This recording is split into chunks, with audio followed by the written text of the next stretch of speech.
Alright, I want to talk about one of the most popular self-help trends on the internet right now, and I want to tell you why I think it's completely missing the point. I'm going to be talking about the dopamine detox. If you haven't heard of it, it's the idea that basically you're overstimulated, your dopamine is fried from too much social media and video games and junk food, so you go cold turkey on all of it with no phone, no entertainment, no pleasure. You're just going to be bored. And supposedly, after a few days of that, your brain resets and you can enjoy normal things again. I've tried it, and here's basically how I felt. I kind of just felt like I was sitting in a room being bored, waiting to feel better later, like I was just punishing myself now so I could earn the right to feel good eventually. And that loop of sacrifice pleasure today to feel better tomorrow kind of started to feel depressing, like enjoyment was just this limited resource that I had to ration. Like feeling good was just a push and pull game instead of something I could actually build into my normal life. And the more I thought about it, the more I realized the dopamine detox isn't solving the actual problem. It's mostly just treating the symptom. And to understand why, you have to actually understand what dopamine is and what it's supposed to do. I think that a lot of people are looking at dopamine wrong. Dopamine has this reputation of being the bad guy, that is the addiction chemical, and the thing your phone is hijacking to keep you scrolling. And while there's some truth to that framing, it's also massively incomplete. Here's something that most people pushing the dopamine detox don't really tell you.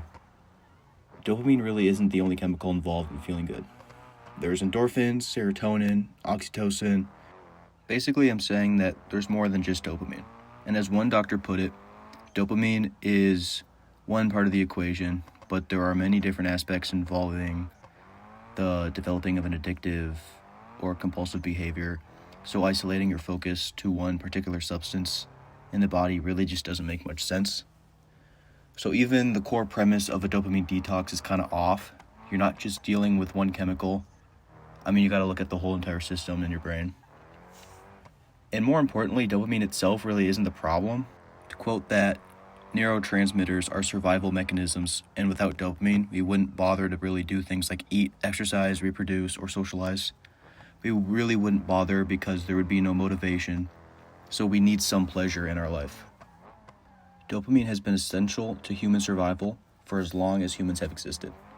It's not a glitch in your brain, it's more of like a feature. Think about it from an evolutionary perspective. Hundreds of thousands of years ago, survival meant doing hard things, hunting, building shelter, forming alliances with other people. None of that was really easy, so why would your brain bother? Because dopamine made it feel good. That's the whole system. Your brain releases dopamine as a reward for doing things that help you survive. A successful hunt felt good, making a fire felt good, forming bonds with other people felt good. Your brain was essentially saying, hey, the thing you just did, it was important, and we want you to do more of it. And the same system is still going in your brain today. Building something still feels good. It's important to learn things. It feels good too. And going to the gym, pushing yourself, also is very rewarding. Making genuine connections also is another thing.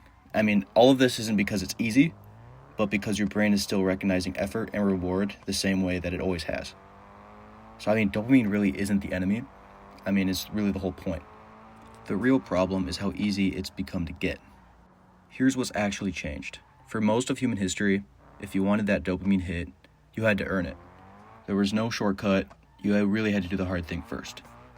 And when we built the internet and smartphones, social media algorithms specifically designed to keep your thumb moving, and video games with the reward loops engineered by teams of people whose, their entire job was to make sure you don't put the controller down. And now you can just get this same dopamine response that really just for doing nothing. Lying in your bed scrolling with zero effort has instant reward that you can just do over and over and over again. And really what that does over time is when your brain kind of gets that response for free, it starts to lose the connection between effort and reward. Why would you go work hard on something when you can feel good right now just by picking up your phone? The productive stuff, starts to feel pointless and not worth it. And the easy stuff can really feel like the default.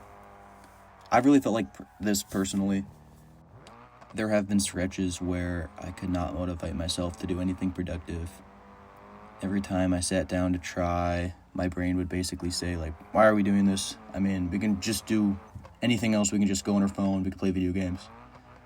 It really felt like there was no point to working hard because the easy version of feeling good was always right there. That is not really a dopamine problem. That's a mismatch between what your brain rewards system was built for and really what you're feeding it. And that's kind of the main reason why the detox doesn't fix anything. To quote, the things that you lack become the focus of all your attention. Behavior change doesn't have to be really intense and complex, and it shouldn't involve taking away everything. In a lot of ways, that method could backfire. It's the same reason why crash diets don't work. The change is dramatic, but really not sustainable. You can't really white-knuckle through a weekend of boredom, and then you're right back where you started the moment your phone is back in your hand. So then, what actually works?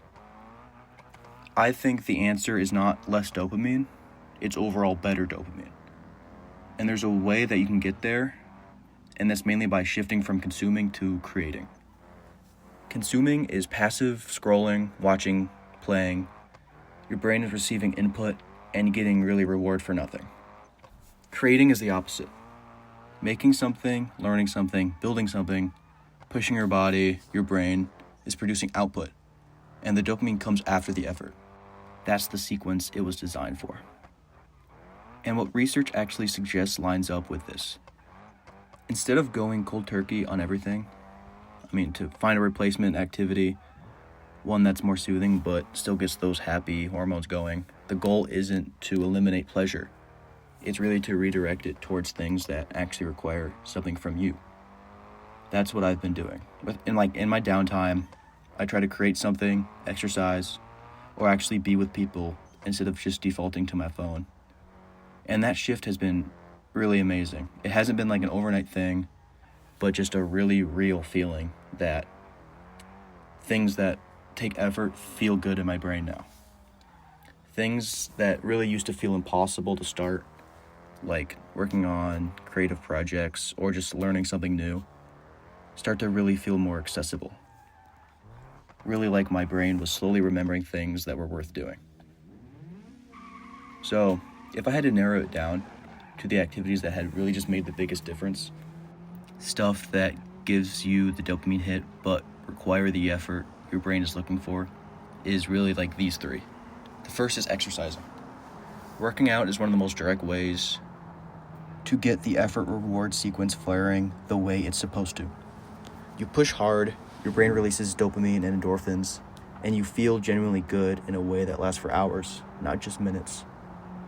And the more consistently you do it, the more your brain starts to crave that feeling instead of the cheap version. Really, the key word is intensity. A casual walk is really great for you, but it's not the same signal. Getting close to your limit on a set, finishing a run when you wanted to stop 10 minutes ago, that's really what triggers that real response. Your brain has believed you actually worked for it. Another one is continuous learning.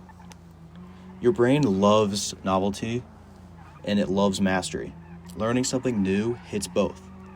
Whether it's like a skill or a subject, an instrument or a language, the process of going from not knowing something to knowing it can trigger that same reward pathway. And learning compounds. Every time you understand something new, it opens up more things to understand. It's one of those few activities where the more you do it, the more engaging it gets. And the last is real social connection. Not like texting, not like liking someone's post, but being with people, having real conversations. This is one of the most dopaminergic things a human can do because we are fundamentally social animals. But I also want to be real for a second because I don't want to sound like a lecture from someone who's got it all figured out. Of course, I still play video games sometimes. I still scroll. I'm not saying they're evil. I'm just really saying they shouldn't be your default. And if you want to experiment with cutting back on specific things like your phone, social media, or gaming, the smarter approach really isn't going cold turkey. To quote, it's, if totally stopping the activity sounds too intense, you should create a window instead. Maybe you only spend 20 minutes a day on social media, or you can't log on until a specific time. Small, sustainable changes beat dramatic, unsustainable ones every time. The shift I'm describing is about making the hard stuff feel more present in your life so your brain has a reference point for what real reward feels like. When you have that, your brain naturally starts wanting different things. You don't really have to force it. And that shift has to happen gradually. You go to the gym a few times, you feel the difference, you finish your creative project, and you feel the specific satisfaction of having made something that really just didn't exist before. You have real conversations and realize how much more engaging it was than anything on your phone. I mean, it's all about just updating your brain from that.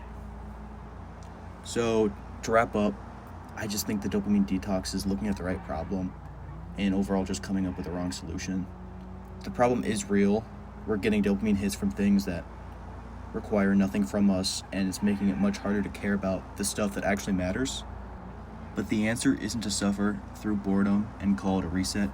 The answer is to give your brain better inputs. Earn the reward, create more than you consume, exercise, learn things, be with people, do this hard stuff, and let your brain remember why that feels good. You don't need a detox from dopamine, you need to redirect it. So yeah, that's pretty much all I wanted to talk about. See ya.